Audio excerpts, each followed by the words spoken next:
Bismillahirrahmanirrahim. Assalamualaikum warahmatullahi wabarakatuh. Berjumpa lagi kita dengan saya masih enggak. Hari ini hari Isnin 16 Mac 2026 Masehi bersamaan dengan 26 Ramadan 1447 Hijriah. Sekarang ini pukul 6.44 petang. Seperti biasa, video dari report kita untuk hari ini. Tadi selepas pada buat video daily report, saya tunggu masuk waktu berbuka, saya buka puasa, lepas buka puasa tu saya pergi ke Darah untuk transfer untuk saya dapat balik duit saya tu melalui polis cyber lah.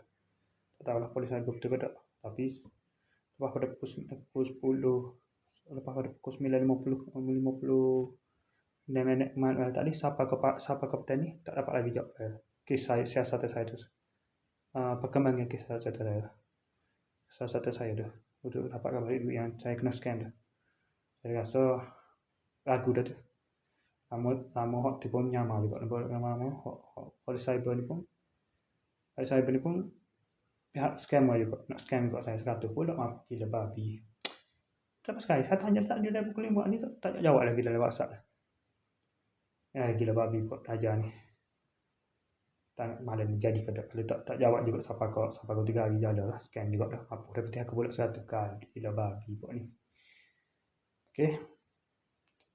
Ada 100 apa ni? Jadi hak kerugian saya sebelum ni RM914. Tambah pula 100 mana tadi? Dalam Mercury security tu dia kawan-kawan dia nak hack dah. Dia nak hack nak godai nak kembali balik duit tu dengan selamat masuk balik akaun saya. RM914 tu. Dan juga setengah duit hak. Itulah hak modal untuk dia. Hak tu memang baik kena bayar tu.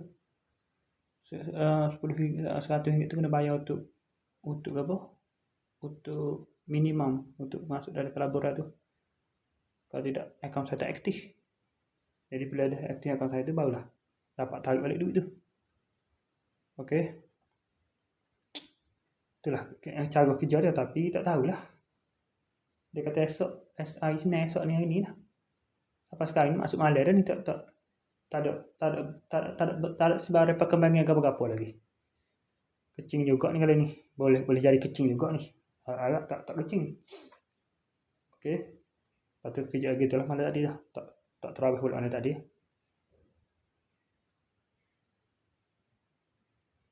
Okey, lepas tu saya balik tu. Sehingga aku dah fikir istirahat biasa, minum malas biasa. Balik ke rumah. Malam ni insya-Allah lah malam 27 insya-Allah lah. Terawih. Lagi kalau tak agak mungkin tak pula nak tahu perkembangan kau ni pasal kalau sibuk dah serabut kepala tak ada nak buat, tak ada nak ibadah.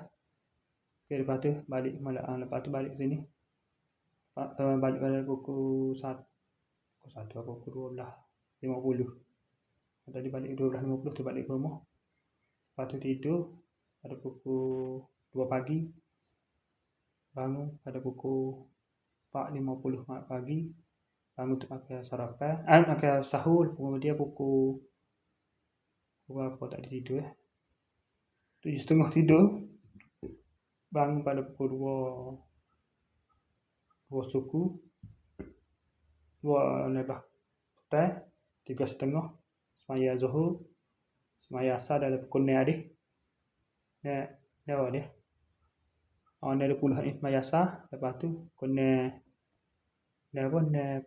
ni terus buat video dia. Okey, saya kata itu saja untuk sesi video daily report kita untuk hari ini. Assalamualaikum, jumpa lagi. Bye.